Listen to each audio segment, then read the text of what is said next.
Hello बच्चों। अब हम आज नेक्स्ट टॉपिक लेते हैं। लास्ट टॉपिक तक की वीडियो सारी अपलोड हो चुकी हैं। हमारा टॉपिक है energy of fluid in a steady flow. Basically last class के अंदर मैंने इक्वेशन ऑफ कॉन्टिन्यूटी आपको करवा दिया था। इक्वेशन ऑफ कॉन्टिन्यूटी जो है वो रेट ऑफ फ्लो को बताता है। रेट ऑफ फ्लो का मतलब है कि जो फ्लूइड है वो जितना एक एरिया से, एक पर्टिकुलर एरिया जितना फ्लूइड आता है उतना फ्लूइड जाता है। एरिया बढ़ेगा तो वेलोसिटी घटेगी, वेलोसिटी घटेगी तो एरिया बढ़ेगा, मतलब ये दोनों रेसिप्रोकेट होता रहता है। ठीक है, अब मैं बात करता हूँ जो फ्लूइड मूव कर रहा है उसके एनर्जी के बारे में। मतलब किसी पाइप या किसी के थ्रू अगर फ्लूइड मूव कर रहा है तो उसके पास क्या एनर्जी है, उसके पास कितनी एनर्जी है, मैं उसकी एनर्जी के बारे में बात करता हूँ। तो देखो, बेसिकली कोई भी फ्लूइड मूव करता है तो उसके पास तीन तरीके की एनर्जी हो सकती है: काइनेटिक एनर्जी, पोटेंशियल एनर्जी और प्रेशर एनर्जी। ठीक है ना, क्योंकि देखो अगर कोई भी फ्लूइड मूव कर रहा है तो मूव करते समय फ्लूइड के, मतलब यहाँ पर मान लो, यहाँ कर लेता हूँ, कोई फ्लूइड अगर मूव कर रहा है तो उसके मूव करते समय उसके मूवमेंट के टाइम पे क्या होगा, जैसे फ्लूइड मूव कर रहा है, अब यहाँ से यहाँ तक फ्लूइड जा रहा है, ऐसे करके ऐसे और ऐसे करके ऐसे थोड़ा फ्लूइड जा रहा है। इस तरीके से फ्लूइड अगर जा रहा है तो फिर क्या होगा, तो फिर इसके अंदर ऐसे करके ये, अब यहाँ से जैसे इसका ए एरिया है, अब फ्लूइड इतना इतना यहाँ से भागता हुआ जाएगा, वेलोसिटी में होगा, यहाँ से वेलोसिटी में होगा तो इसके पास काइनेटिक एनर्जी होगी, और यहाँ से जाएगा यहाँ पर वेलोसिटी में तो काइनेटिक एनर्जी होगी। अच्छा, किसी हाइट पे रखा हुआ है तो उसके पास यहाँ पर पोटेंशियल एनर्जी होगी, इस हाइट पे पोटेंशियल एनर्जी होगी, और क्योंकि ये जो एरिया है इतने एरिया में कुछ प्रेशर मेंटेन हो रहा होगा तो इसकी वजह से क्या हो रही होगी, यहाँ पर प्रेशर एनर्जी होगी। मतलब कोई भी फ्लूइड अगर मूव करता है, कोई भी फ्लूइड अगर मूव करता है किसी पाइप या किसी के अंदर, तो उसके पास तीन तरीके की एनर्जी आ सकती हैं।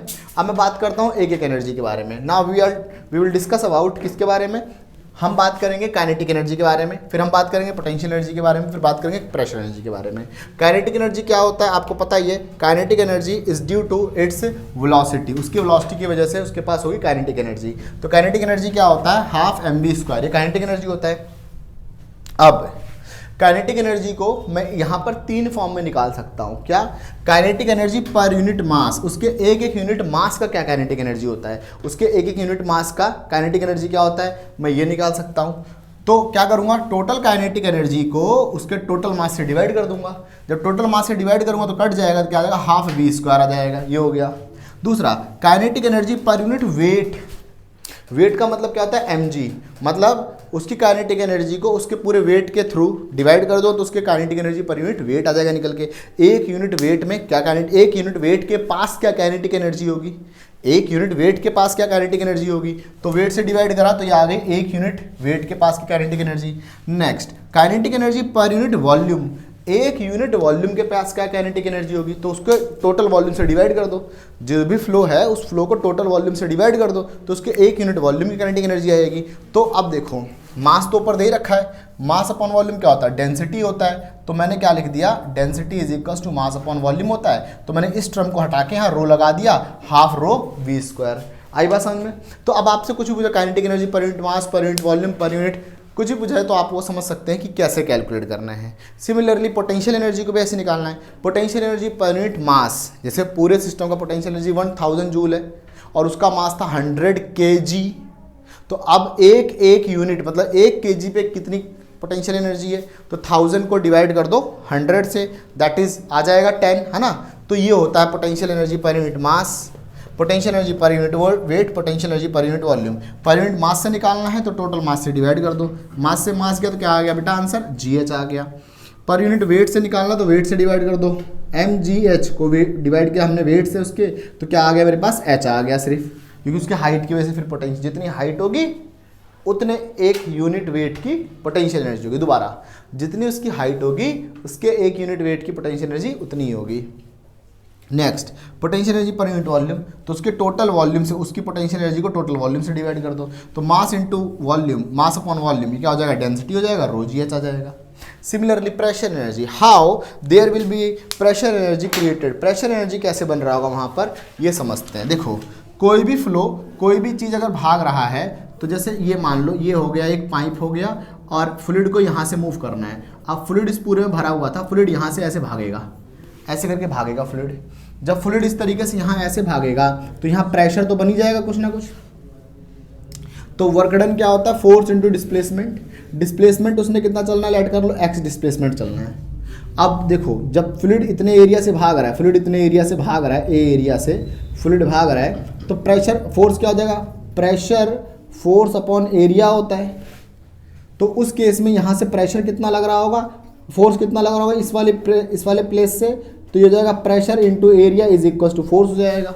मतलब कितना वो लग रहा होगा, तो it will become equals to, जैसे देखो इतने एरिया से ये जो एरिया है, इस एरिया से फ्लूइड निकल रहा है बाहर की ओर, तो यहाँ फोर्स कितना लग रहा होगा, तो सर जी प्रेशर कितना है और ये एरिया कितना है, उतना फोर्स लग रहा होगा यहाँ पर।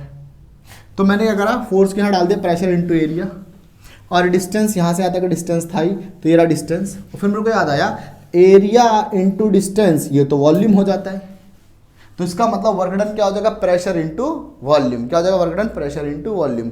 मीन्स कभी भी कोई फ्लूइड फ्लो करता है तो उस पर कितना वर्क डन हो रहा है, तो सर जी कितना प्रेशर है और उस वॉल्यूम के अंदर जितना प्रेशर है उतना उसके ऊपर वर्क डन होगा या वर्क डन करना पड़ेगा या वर्क डन की रिक्वायरमेंट होगी।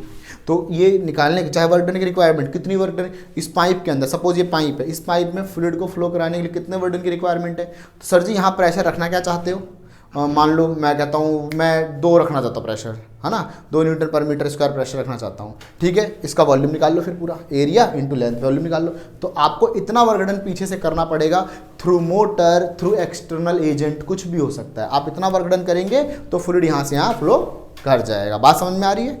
तो ये आ गया आपका वर्क डन आ गया।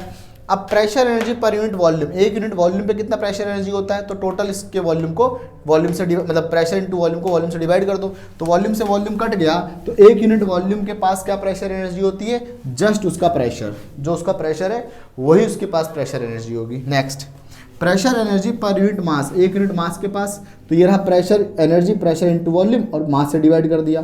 फिर मेरे को याद आया डेंसिटी क्या होता है, ये होता है मास अपॉन वॉल्यूम होता है। तो अब ये क्या हो जाएगा तुम्हारा, अगर मैं ऐसे निकालूंगा तो देखो वॉल्यूम ऐसे नीचे जंप करके आएगा, यहाँ से मास अपॉन ये वॉल्यूम हो जाएगा, तो प्रेशर मास अपॉन वॉल्यूम डेंसिटी हो जाएगा, तो प्रेशर अपॉन में क्या आ जाएगा, ये आपका डेंसिटी आ जाएगा।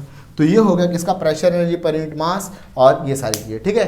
तो बेटा समझ में आया, पर यूनिट मास पर यूनिट वॉल्यूम कैसे किसी की प्रेशर एनर्जी, किसी की काइनेटिक एनर्जी और पोटेंशियल एनर्जी कैलकुलेट करते हैं। ऐसा मैंने क्यों समझाया आपको, क्योंकि इसका यूज़ बर्नौली में होने वाला है। मैं कैलकुलेट करने वाला हूं और हम कैलकुलेट करने वाले हैं कि पूरे फ्लो के टाइम पे pressure energy per unit volume same रहता है कि नहीं रहता, ये चीज़ें हम देखने वाले हैं। अभी ध्यान रखना इन चीज़ों को, अभी मैं इस चीज़ को रियलिस्टिक डेटा के अंदर दिखाऊंगा करके, तो हम देखेंगे। नोट कर लो फटाफट, चलो आगे चलते हैं। देखो बेटा, अब हम बात करेंगे बर्नौली कॉन्सेप्ट के बारे में, बर्नौली प्रिंसिपल के बारे में। बर्नौली प्रिंसिपल बहुत ही मतलब अच्छा प्रिंसिपल है। ये कहाँ यूज़ होता है, कैसे यूज़ होता है, इसको समझेंगे, बट पहले समझते हैं क्या ये कहता है। बर्नौली जी कहते हैं pressure energy per unit volume, kinetic energy per unit volume, potential energy per unit volume across one end will be remains constant throughout flow। मतलब अब देखो ऐसे, pressure energy per unit volume, kinetic energy per unit volume, potential energy per unit volume. अरे भाई एक pressure energy है, potential है, pressure ऐसे करके दोनों पोटेंशियल। ये जो पर यूनिट वॉल्यूम जो रहता है ना, ये क्या रहता है, कांस्टेंट रहता है। सर ये समझ नहीं आ रहा। अब इस चीज़ को देखो, it states that sum of pressure energy, kinetic energy, potential energy per pressure energy, kinetic energy and potential energy, potential energy per unit volume of an incompressible non viscous fluid in a streamline. बेटा incompressible non viscous मैंने समझा ही दिया था, means ideal fluid, है ना। Sense to be ideal, सारा काम ideal के लिए हुआ है, बट नॉन आइडियल के लिए कुछ हद तक वैलिड है। Fluid in a stream line irrotational flow remains constant along a stream line. मतलब ये तीनों pressure energy, kinetic energy, potential energy per unit volume हमेशा सेम रहता है। सर जी समझ नहीं आ रहा, आओ समझाते हैं। देखो इसको समझने के लिए इसका प्रूफ समझते हैं, इंपॉर्टेंट है बेटा बहुत ज़्यादा ये। इसका प्रूफ देखते हैं। इसके प्रूफ को देखने के लिए ये वाला मार्कर दिखेगा। इसको प्रूफ को देखने के लिए मैं एक डायग्राम बनाता हूँ। जैसे मान लो ऐसे करके, ये अब ये हो गया, ये मान लेते हैं ऐसे करके, ये कोई ऐसे करके एक ऐसे, ये मैंने पाइप ले लिया ऐसे करके, ये कंसीडर कर लिया ऐसे करके, इसमें फ्लूइड फ्लो हो रहा है, ध्यान रखना। और ये हो गया हाइट, ये हो गया H2 हाइट, ये हो गया H1 हाइट, और यहाँ का एरिया A1 हो गया, यहाँ वेलोसिटी V1 जाएगा फ्लूइड, यहाँ पर एरिया A2 हो गया, यहाँ पर वेलोसिटी V2 हो जाएगा फ्लूइड का। ठीक है ना बेटा, ये सब चीज़ें हो गई है ना। इसको सेक्शन को A मान लेता हूँ, इस सेक्शन को B मान लेता हूँ। ठीक है ना, एट A सारी चीज़ें एट A पे लिख देता हूँ। A1 V1 ये है area of A, area of A ये है velocity of fluid at A, velocity of fluid at A पे। नोट करते रहे बेटा साथ साथ, velocity of fluid at A ये हो गया। अब बात करते हैं एट B पर। B पर क्या चल रहा है, यहाँ पर हो गया एरिया ऑफ B और ये हो गया V2 velocity of fluid, velocity of fluid at B पे वेलोसिटी। और ये यहाँ से हो गया H1 हाइट हो गया इधर का और H2 हाइट हो गया इधर का। सर जी कर क्या रहे हो आप, मैं बताता हूँ, रुक जाओ, अभी धीरे धीरे समझ आए। देखो अब इसमें से पूरे में फ्लूइड जा रहा है, पूरे में सपोज दैट फ्लूइड जा रहा है, ऐसे करके पूरे में फ्लूइड जा रहा है। जब पूरे में फ्लूइड जाएगा ऐसे करके, ऐसे इस तरीके से पूरे में फ्लूइड जा रहा है, ऐसे करके भाग रहा है। अब ये फ्लूइड इस एंड पे, सपोज दैट यहाँ से मैं ऐसे कोई भी ऐसे करके क्रॉस सेक्शन लेता हूँ, ऐसे करके मैंने क्रॉस सेक्शन ले लिया। यहाँ पर बर्नौली जी कहना चाहते थे, बर्नौली कॉन्सेप्ट कहना चाहता है कि भाई देखो इस वाले पॉइंट पे जिसकी हाइट समथिंग h डैश है ना, तो इस फ्लूइड के पास पोटेंशियल एनर्जी आएगी एक। ठीक, लास्ट में बेटा इधर मुस्कान, और यहाँ से फ्लूइड मूव करेगा सर्टेन वेलोसिटी के साथ, क्योंकि इतना तो क्लियर है क्योंकि यहाँ पर एरिया कम है तो वेलोसिटी ज़्यादा, equation of continuity, area come velocity ज़्यादा, एरिया ज़्यादा वेलोसिटी कम, ये हमें पता है। तो यहाँ से जो फ्लूइड जाएगा तो यहाँ पर कुछ वेलोसिटी होगी, तो इसका मतलब यहाँ पर कुछ काइनेटिक एनर्जी भी बनेगी। यहाँ पर कुछ हाइट होगा तो इस हाइट की वजह से पोटेंशियल एनर्जी बनेगी। और दूसरी बात, यहाँ पर कुछ प्रेशर भी तो होगा ना, उसकी वजह से प्रेशर एनर्जी बनेगी। ठीक, उस फ्लूइड का वही फ्लूइड होता होता यहाँ चला जाएगा, ऐसे करके यहाँ चला जाएगा। यहाँ पर एरिया बदल जाएगा, वेलोसिटी बदल जाएगी, यहाँ पर एरिया A डैश हो जाएगा, वेलोसिटी V डैश हो जाएगा, हाइट H डैश हो जाएगा, H डबल डैश हो जाएगा। तो यहाँ पर kinetic energy, potential energy, pressure सब कुछ अलग अलग हो जाएगा। लेकिन बर्नौली जी कहना चाहते हैं कि kinetic energy per unit volume, potential energy per unit volume, pressure energy per unit volume जितना यहाँ होगा, तीनों का सम जितना यहाँ होगा उतना यहाँ भी होगा। सर जी क्या कह रहे हो, मतलब देखो अब सोचो, हाइट यहाँ पर कम, यहाँ पर हाइट ज़्यादा, तो यहाँ पर पोटेंशियल एनर्जी बढ़ जाएगा। समझो यहाँ पर पोटेंशियल ये रहा ना प्रेशर एनर्जी, यहाँ पर देखो यहाँ पर प्रेशर एनर्जी ज़्यादा होगा, प्रेशर ज़्यादा जा रहा होगा, यहाँ प्रेशर एनर्जी ज़्यादा होगा लेकिन पोटेंशियल एनर्जी कम होगा। यहाँ पर पोटेंशियल एनर्जी बढ़ गया लेकिन प्रेशर एनर्जी कम हो गया। समझ रहे हो ना, प्रेशर एनर्जी कम हो गया। यहाँ पर काइनेटिक एनर्जी थोड़ी सी ज़्यादा होगी क्योंकि वेलोसिटी यहाँ फ्लूइड तेज़ी से भाग रहा होगा, यहाँ पर काइनेटिक एनर्जी थोड़ी कम हो जाएगी। लेकिन यहाँ पोटेंशियल एनर्जी कम, यहाँ पोटेंशियल एनर्जी ज़्यादा है, तो एक चीज़ यहाँ ज़्यादा दूसरी चीज़ कम, एक चीज़ यहाँ कम दूसरी चीज़ ज़्यादा। लेकिन जो तीनों का सम है इस एंड पे और जो सम है इस एंड पे वो क्या होगा, बराबर। ये कहना चाहते हैं बर्नौली। मैं ये प्रूफ करके दिखाने वाला हूँ आपको कि ये सबका सम क्या होगा, बराबर होगा। इन सब का सम क्या होगा, बराबर होगा। ठीक है ना, तो अब हम आगे चलते हैं इस चीज़ को करते हुए। प्रूफ देखो, अब यहाँ से मैं इसको मैं रफ कर देता हूँ और अब समझते हैं, प्रूफ देखते हैं। देखो बेटा, अब जब फ्लूइड यहाँ से यहाँ जा रहा होगा तो उसके प्रेशर में चेंज आ रहा हो, काइनेटिक एनर्जी में, तो मैं बात करता हूँ change now, change in kinetic energy. पहले देखता हूँ काइनेटिक एनर्जी में कितना चेंज आ रहा है। तो कैसे, यहाँ पर वेलोसिटी और यहाँ पर, तो इसकी वेलोसिटी में से घटाना पड़ेगा, final kinetic energy minus initial kinetic energy, तो ये चेंज इन काइनेटिक एनर्जी आ गया। डेल्टा के इज इक्वल्स टू 1/2 mv2 का स्क्वायर माइनस v1 का स्क्वायर। नहीं समझ में आया चेंज इन काइनेटिक एनर्जी कैसे निकल के आया? अरे भाई यहाँ पर की वेलोसिटी, यहाँ की वेलोसिटी इस वेलोसिटी में से माइनस कर दूंगा तो चेंज इन काइनेटिक एनर्जी आ गया। Similarly change in potential energy, क्योंकि हाइट भी तो बदल रहा है ना, तो पोटेंशियल एनर्जी भी चेंज हो रहा होगा। चेंज इन पोटेंशियल एनर्जी में कैसे चेंज निकालेंगे, mgh2, ये जो इसकी हाइट ये होगा ये, माइनस mgh1 ये हो जाएगा। यहाँ से अगर मैं कॉमन निकालूंगा जाएगा mgh2 माइनस h1। इस वाली पोटेंशियल एनर्जी में से ये वाला माइनस करा तो फ्लूइड की यहाँ की पोटेंशियल एनर्जी और यहाँ की पोटेंशियल एनर्जी में चेंज का पता चल गया। चेंज समझ में आ गया, ठीक है ना। ओके, अब आगे चलते थोड़ा सा। अब जरा सोचो वर्क डन, ये वाली बात थोड़ी सी समझने लायक है और सोचने लायक है। अब जरा सोचो प्रेशर एनर्जी के बारे में सोचो, प्रेशर एनर्जी उसके पास आ कैसे रही होगी, फ्लूइड के पास प्रेशर एनर्जी कैसे आ रही होगी? तो फ्लूइड के पास प्रेशर एनर्जी तो तब आ रही होगी ना जब फ्लूइड यहाँ से, ध्यान रखना, जब फ्लूइड यहाँ से ऐसे फ्लो कर रहा होगा, यहाँ से फ्लो कर रहा होगा, तो यहाँ से फ्लूइड को यहाँ तक आने में वर्क डन करना पड़ेगा, यहाँ से फ्लूइड को यहाँ पर आने वर्क डन करना पड़ेगा, तो प्रेशर एनर्जी आएगी, ठीक है ना। तो मैं कह सकता हूँ, तो मैं इस वजह से मैं कह सकता हूँ कि जो वर्क डन फ्लूइड को करना पड़ रहा है, जो वर्क डन फ्लूइड को करना पड़ रहा है, वही उसके प्रेशर एनर्जी की वजह से, उसका वो जो वर्क डन है प्रेशर एनर्जी की वजह से ही हो रहा है। तो मैं बात करूँगा work done on the fluid, work done on fluid, fluid पे जो वर्क डन हुआ। अब ध्यान देंगे, जो वर्क डन हुआ फ्लूइड पे, अब किस में से क्या माइनस कर, बच्चे कहते हो सर इसके वर्क डन में से ये नहीं। अब जरा सोचो वर्क डन कहाँ से ज़्यादा करना पड़ रहा होगा, इस एंड से, यहाँ से जब प्रेशर ज़्यादा लग रहा होगा तभी तो फ्लूइड यहाँ से यहाँ तक भागेगा ना। तो इसका मतलब work done at A minus करेंगे वर्क डन एट बी, इसके वर्क डन में से इसके वर्क डन को माइनस करना पड़ेगा। यहाँ से वर्क डन ज़्यादा करना पड़ रहा होगा तब फ्लूइड ऊपर की ओर रेज कर रहा होगा। तो मैं कहूँगा वर्क डन एट ए, मैं कहूँगा work done at A minus में वर्क डन एट बी। अभी थोड़ी देर पहले मैंने वर्क डन भी कैलकुलेट करके आपको दिखा दिया था।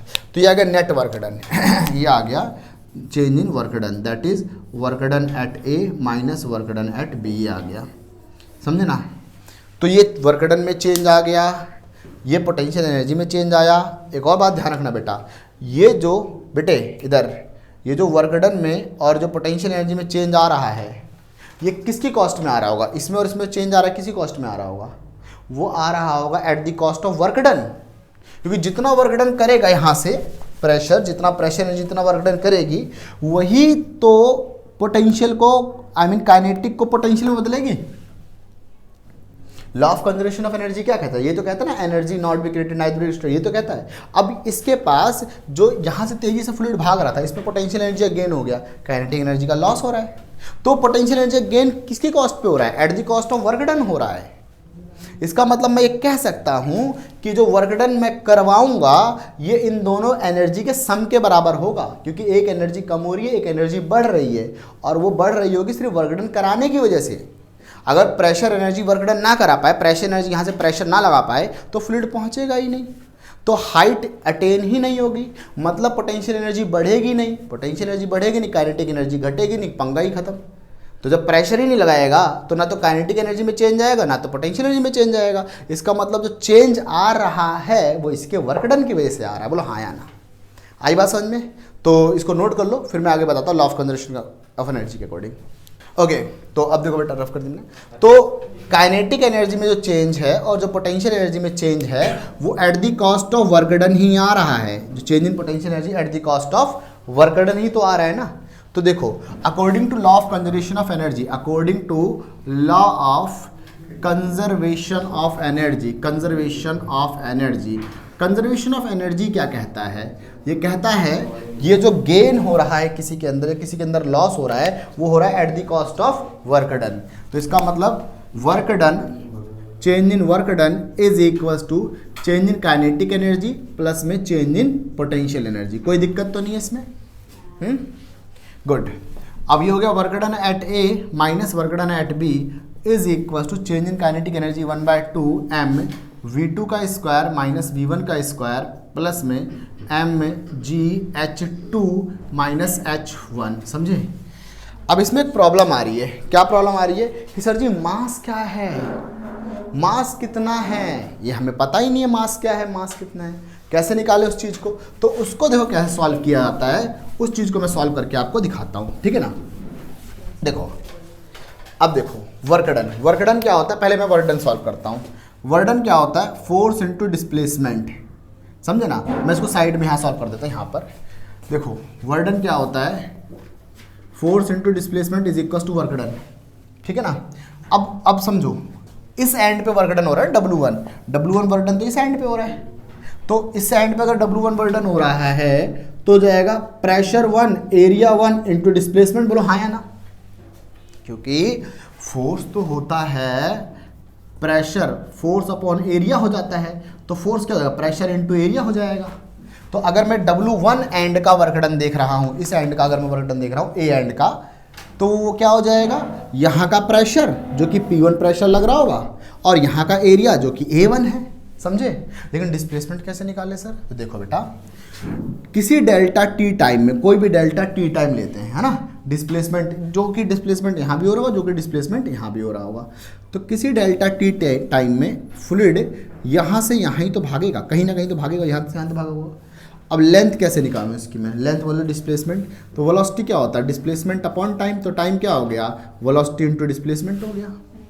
तो यहाँ से यहाँ तो जो फ्लूइड डेल्टा टी टाइम में लेंथ ट्रेवल कर रहा है वो क्या हो जाएगा, v1 वेलोसिटी इनटू में v1 डिस्प्लेसमेंट निकालना है ना, तो वेलोसिटी इनटू टाइम हो जाएगा। तो v1 velocity into delta T time, बोलो हाँ या ना। अरे भाई फ्लूइड जो यहाँ से यहाँ तक लेंथ ट्रेवल कर रहा होगा, जो डिस्प्लेसमेंट ट्रेवल कर रहा होगा, वो क्या हो जाएगा, वो डिस्प्लेसमेंट हो जाएगा WA, इसे ए ही कह लेते हैं, जाएगा pressure at first and, area at first and, और जो लेंथ जाएगा वेलोसिटी डेल्टा टी, बोलो हाँ या ना। That is displacement eight delta T time, ये होगा displacement eight delta T time. कोई दिक्कत तो नहीं इसमें। सिमिलरली W2 एंड का, आई मीन WB एंड का वर्क डन हो जाएगा P2 A2 V2 delta T।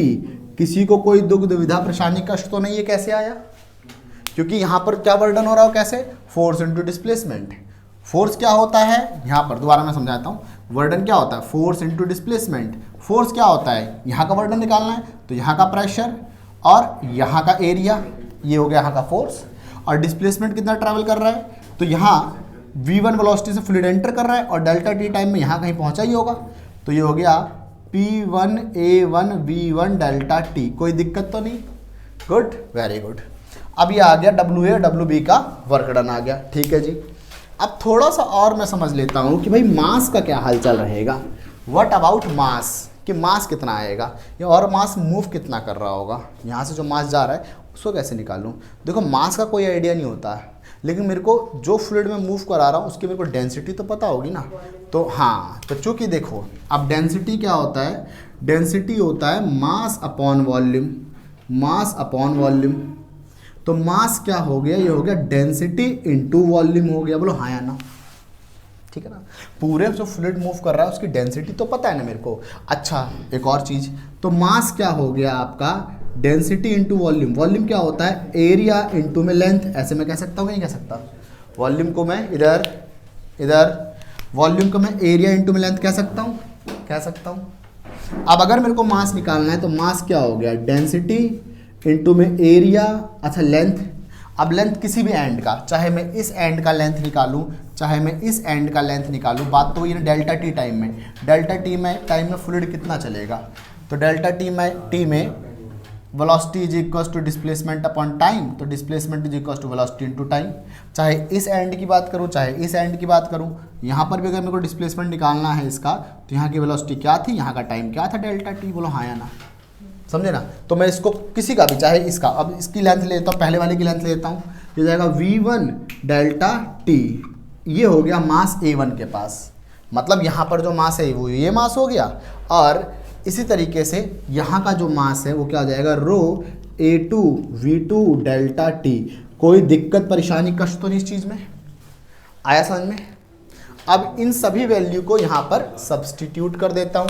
अब ये सारी वैल्यू सब्सटीट्यूट जाएंगी, ध्यान दें तो WA वो रहा P1 A1 B1 V1 delta T minus P2 A2 V2 delta T is equals to mass ये रहा, तो 1/2 मास निकाल ही रखा है। अब हो जाएगा रो A1 V1 delta T V2 का स्क्वायर माइनस V1 का स्क्वायर प्लस में मास रो A1 V1 डेल्टा टी। अब एक बच्चों के अंदर एक क्वेश्चन कि सर अभी आप कौन सा मास रख रहे हो, तो देखो भाई मास तो मास होता है, कहाँ पर, यहाँ पर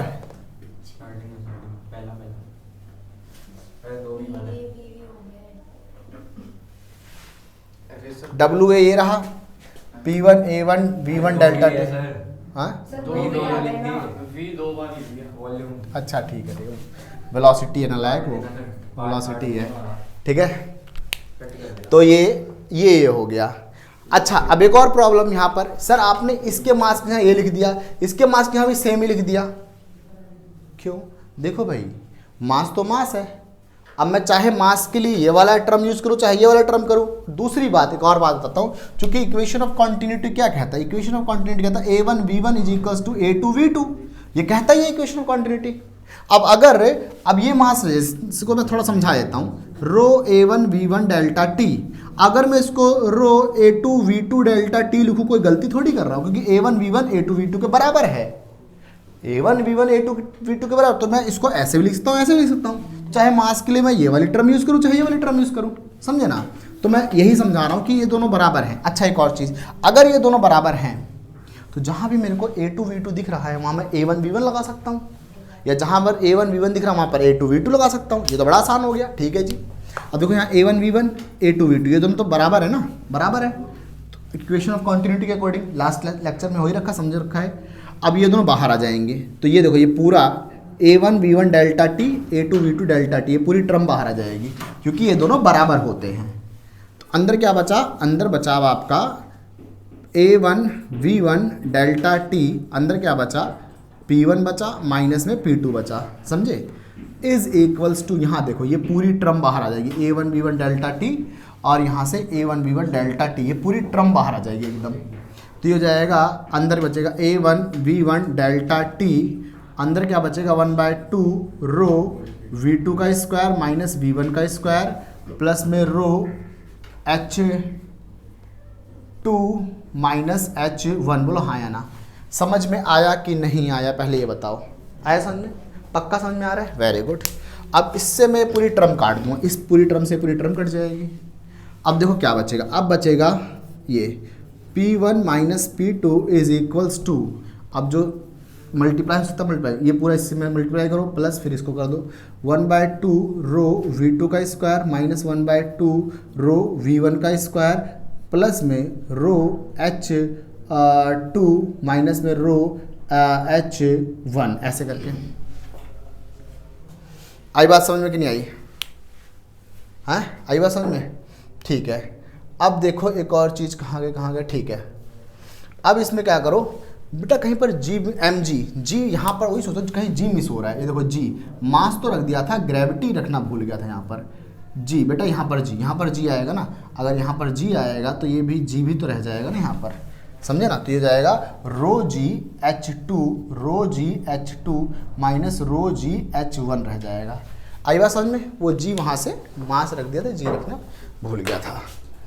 अब देखो एक वाली टर्म एक तरफ ले लो, दो वाली टर्म एक तरफ ले लो, मतलब देखो जैसे P2 है तो 2 एक साथ ले लो, 1 एक साथ ले लो, तो ये रहा P1, तो P1 ये रहा 1, तो इसको जंप करा के यहाँ लाओ, ये रहा 1 इसको जंप करा के यहाँ लाओ, प्लस में ये हो गया 1/2 रो v1 का स्क्वायर प्लस में rho G H1 is equals to P2 वाली टर्म यहाँ ले जाओ 1/2 रो v2 का स्क्वायर प्लस में 1/2 रो जी H2 प्लस में P2। देखो ध्यान से आया कि नहीं आया। अब एक और चीज़, थोड़ा रीअरेंज कर दो इसको, मैं आगे पीछे अगर रीअरेंज कर दूँ तो ऐसा हो जाएगा P2 प्लस में 1/2 रो v2 का स्क्वायर प्लस में रो जी H2 ये। अब बेटा अभी थोड़ी देर पहले 15-20 मिनट पहले आपको मैंने एक टॉपिक कराया था, kinetic energy, potential energy, pressure energy per unit volume, है ना, करके कराया था। अब याद करो, जब आप kinetic energy per unit volume निकाल रहे थे, जाके देख लेना एक बार, 1/2 mv² निकाला था। जब पर यूनिट वॉल्यूम निकाला था इसको वॉल्यूम से डिवाइड किया था, मास अपॉन वॉल्यूम क्या हो गया, डेंसिटी। तो 1/2 रो v² हुआ कि नहीं हुआ, ये kinetic energy per unit volume ही था, है ना।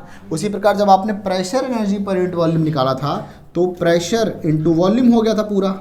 अब जब प्रेशर एनर्जी, ये प्रेशर एनर्जी हो गया, पर यूनिट वॉल्यूम तो वॉल्यूम से डिवाइड कर दिया था तो इससे कट गया, तो सिर्फ प्रेशर आ गया था कि नहीं आ गया था, है ना। और जब पोटेंशियल एनर्जी का तो रो जी एच आया था कि नहीं आया था, जाके देख लेना। तो अगर pressure energy per unit volume plus kinetic energy per unit volume plus potential energy per unit volume across one and will be always equal to pressure energy per unit volume, kinetic energy per unit volume, potential energy per unit volume across other end throughout the flow। ये Bernoulli concept है और ये हुआ proof कि इन तीनों का सम पर unit volume का जो सम होता है एक एंड पे, मतलब अब किसी भी एंड की मैं बात करूं, यहाँ पर, यहाँ पर, यहाँ पर, यहाँ पर, इन तीनों का सम इस वाले एंड पे जितना होगा यहाँ पर भी उतना ही होगा, यहाँ पर भी उतना होगा, थ्रू आउट फ्लो उतना ही होगा। सिर्फ और सिर्फ काइनेटिक बढ़ रहा होगा तो पोटेंशियल घट रहा होगा, पोटेंशियल घट रहा होगा तो प्रेशर बढ़ रहा होगा। जैसे कि इस वाले और इस वाले में अगर मैं बात करूं, इसमें और इसमें बात करूं, इसमें हाइट अलग है, इसमें हाइट ज़्यादा है, तो यहाँ पोटेंशियल एनर्जी बढ़ गया, लेकिन यहाँ kinetic energy per unit volume down हो जाएगा, लेकिन तीनों का जो सम रहेगा क्या रहेगा, सेम। तो बर्नौली ने इस बात को प्रूव करके दिखाया था और ये हमने बर्नौली का कॉन्सेप्ट प्रूव कर दिया। ठीक है बेटा, नोट कर लो, फिर इसके बाद न्यूमेरिकल करते हैं। नोट करो। अब देखो बर्नौली प्रिंसिपल की कुछ कमियां भी हैं, कुछ लिमिटेशंस हैं। जैसे ही क्या, ये मैंने लिख रखी हैं। बर्नौली प्रिंसिपल जो है वो आइडियली अप्लाइड होगा ऐसे फ्लूइड पे जो कि बिल्कुल भी उसके अंदर विस्कोसिटी ना हो। मीन्स आइडियल फ्लूइड होना चाहिए, क्योंकि आइडियली फ्लूइड एक ऐसा फ्लूइड होगा जिसके अंदर विस्कोसिटी लगभग जीरो, मतलब आगे वाली लेयर को पीछे वाली लेयर रोक नहीं रही, ऐसा करके, समझे ना। तो बर्नौली इक्वेशन सिर्फ उस पर अप्लाई होगा। Non viscous fluid, in case of viscous fluid we need to take account of work done against viscous drag. देखो बेटा, हमने पूरी डेरिवेशन के अंदर कहीं भी फ्रिक्शन की वजह से वर्क डन काउंट ही नहीं करा। मैंने जो वर्क डन आपको कैलकुलेट करके दिखाया था वो ड्यू टू प्रेशर की वजह से वर्क डन। मैंने तो ये दिखाया नहीं कि जो अगर लिक्विड फ्लो कर रहा होगा तो ये वाली लेयर उसको अपोज कर रहा है, उसकी वजह से फ्रिक्शन आएगा, उसकी वजह से वर्क डन मैंने बताया, क्योंकि फ्रिक्शन की वजह से तो वर्क डन लगेगा ना, तो उसको दिखाया नहीं। तो ये उस ऐसे फ्लूइड पे अप्लाई ही नहीं होगा जहाँ पर विस्कोसिटी होगी। दूसरी बात, it is applicable only incompressible fluid. Incompressible fluid का मतलब होता है जो बिल्कुल भी कंप्रेस ना हो सके, क्योंकि अगर वो बिल्कुल भी कंप्रेस होगा तो उसके पास एक इलास्टिक एनर्जी आएगी, क्योंकि उसका डायमेंशन चेंज हो रहा है ना, तो उसका इलास्टिक एनर्जी आएगी। और मैंने यहाँ पर इलास्टिक एनर्जी को कंसिडर कर ही नहीं रखा पूरे कॉन्सेप्ट के अंदर कहीं कंसिडर। तो ये बिल्कुल इनकम्प्रेसिबल फ्लूइड पे अप्लाई होगा। और ये किस पे अप्लाई होगा, सिर्फ और सिर्फ स्ट्रीमलाइन फ्लो पे अप्लाई होगा। टर्बुलेंट फ्लो पे ये कॉन्सेप्ट अप्लाई नहीं होगा, मतलब कि kinetic energy, potential energy, pressure energy per unit volume सिर्फ तभी सेम रहेगा थ्रू आउट फ्लो जब वो फ्लो स्ट्रीमलाइन होगा। अगर वो जिगजैग फ्लो है तो ये तीनों चीज़ें कांस्टेंट नहीं रहेंगी। ठीक है बेटा, मिलते हैं अगली क्लास के अंदर। अगली क्लास में इसके न्यूमेरिकल सॉल्व करेंगे। ठीक है बेटा, बाय बच्चों।